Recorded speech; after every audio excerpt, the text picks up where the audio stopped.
Благодарам, председателе. Бидејќи бев спомнат неколку пати во говорот на колегата Даскаловски, затоа се јавив за реплика и сакам да полемизираме околу неколку работи кои што беа кажани од негова страна. Инаку во неговата 10-минутна дискусија само половина минута се осврна на она што е предлог закон на Социјалдемократскиот сојуз, а тоа е предлогот за зелена, така наречена зелена нафта. Зборуваше се и се што, само не во врска со предлог законот. Меѓутоа нема проблем. Ние сме тука да полемизираме околу некои факти и аргументи кои што беа искажени од негова страна. Прво, колега, ниту вие, кога ќе дојдете на власт, ниту ВМРО ДПМН не може да ги прекрши договорите на ЦЕФТА и забрана за увоз, дали е тоа на домати, дали е тоа на пиперки, краставици, дали е тоа на било кој производ, со земите со кои што Македонија има договор подпишено, всушност земите кои што се во ЦЕФТА група.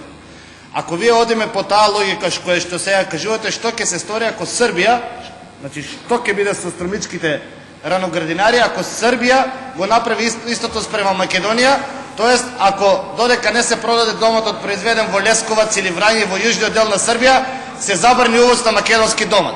Ова е чист гол популизам од ваша страна, она што сакате да го искажете, да ве слушнат земјоделците, меѓутоа знаете и вие сами дека тоа ниту е возможно, ниту пак, мислам, возможно е, ама ако сакаме сега ние како држава да излеземе од ЦЕФТА, тогаш е во ред. Ама тоа треба јавно да го кажете овде, дека СДСМ се залага дека Македонија не треба да биде членка во ЦЕФТА.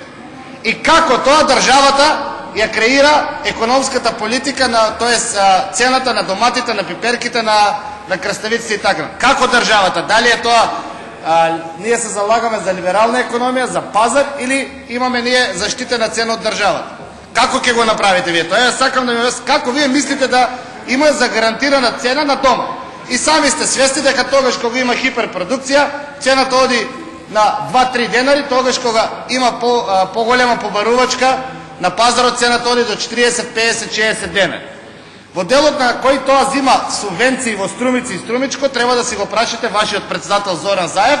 Има еден човек кој што случајно му е кум, или тој му е кумаш и на него, не знам кој крвно сродство се, мислам која врска ја имаат. Тој е човек кој што има кој што зима над 1 милион евра годишно субвенција од државата и кој што го има земено под закуп 1/3 од Струмичкото поле. Така да во тој дел како партиски се дела. Исто така, сакам да ви кажам што има ВМРО ДПМН направено за Куклиш, бидејќи го спомнавте.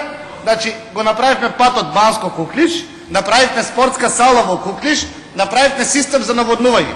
Ама вие кажете ми 1 метар асфалт, кој што СДСМ го има направено за струмичките, поврзување на струмичките села, и тогаш да ми кажете зошто луѓето се иселувани или не се иселувани. А инако традиција за иселување во Струмица постои од 50-60 година. Благодарам, господин Кошев, благодарам.